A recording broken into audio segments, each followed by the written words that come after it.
Hello friends, question 1.11.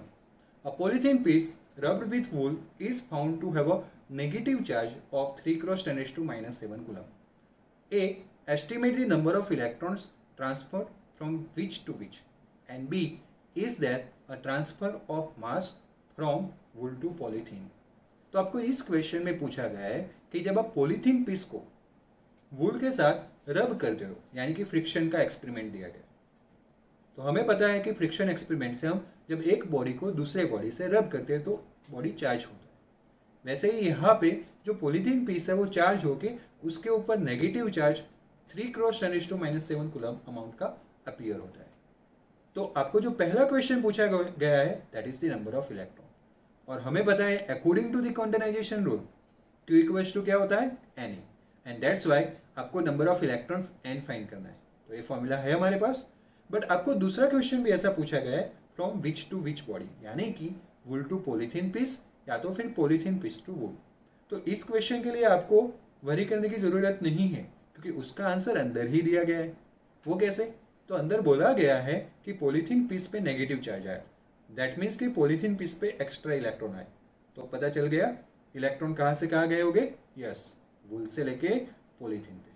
दूसरा, अगर वहां पे समझ में ना आए तो ऐसा भी बोला गया है दूसरे क्वेश्चन में कि मास वुल से पॉलीथीन पे कितना ट्रांसफर हो रहा है, एंड दैट्स व्हाई अगेन ये हमें सीधा इंडिकेट कर रहा है कि इलेक्ट्रॉन वुल से कहाँ ट्रांसफर हुए, पॉलीथीन पीस पे।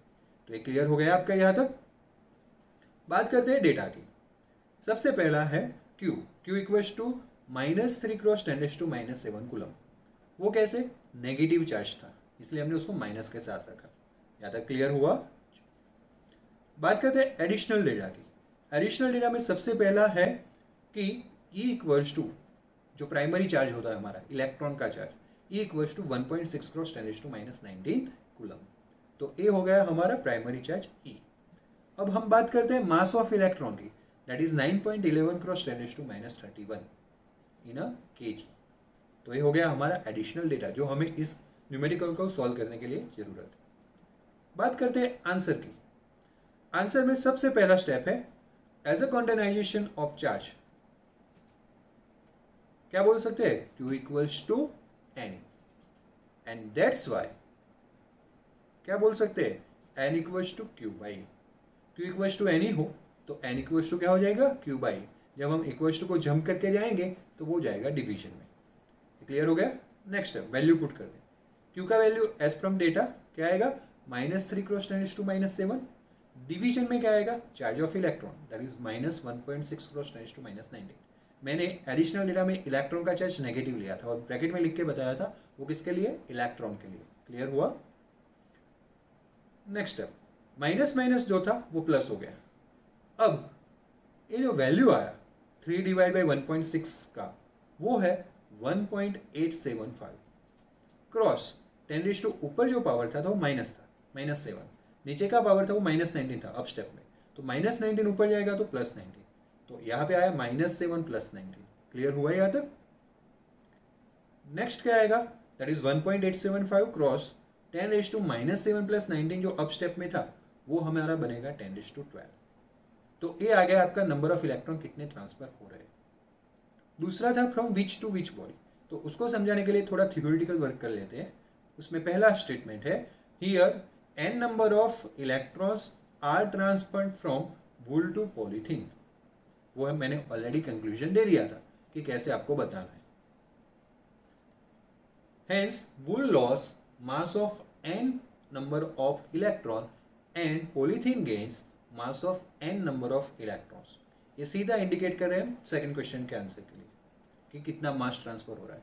वुल पे से इलेक्ट्रॉन ट्रांसफर हुए पॉलीथीन पे, दैट्स वाई वुल का जो मास है वो कम होगा और जो पॉलीथीन है उस पे मास बढ़ेगा, और वो कितना, n नंबर ऑफ इलेक्ट्रॉन्स का।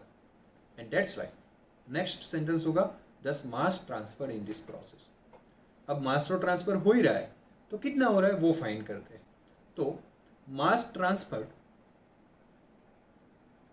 Capital M equals to capital N into M, यानी number of electrons into mass of electrons. That's why number of electrons कितने मिले थे, 1.875 cross 10 raise to 12 into mass of electron कितना था, 9.11 cross 10⁻⁻31.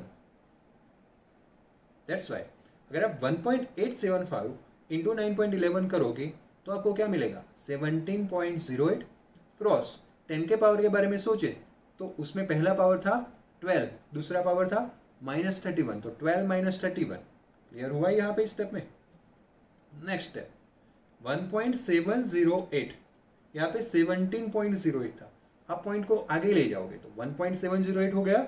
10⁻, जो 12 - 31 था उसका आंसर आएगा -19, और एक पॉइंट जो आगे गए उसकी वजह से आएगा +1, एंड दैट्स वाई आपको मिलेगा 1.708 क्रॉस 10⁻⁻18 इन दी किलोग्राम.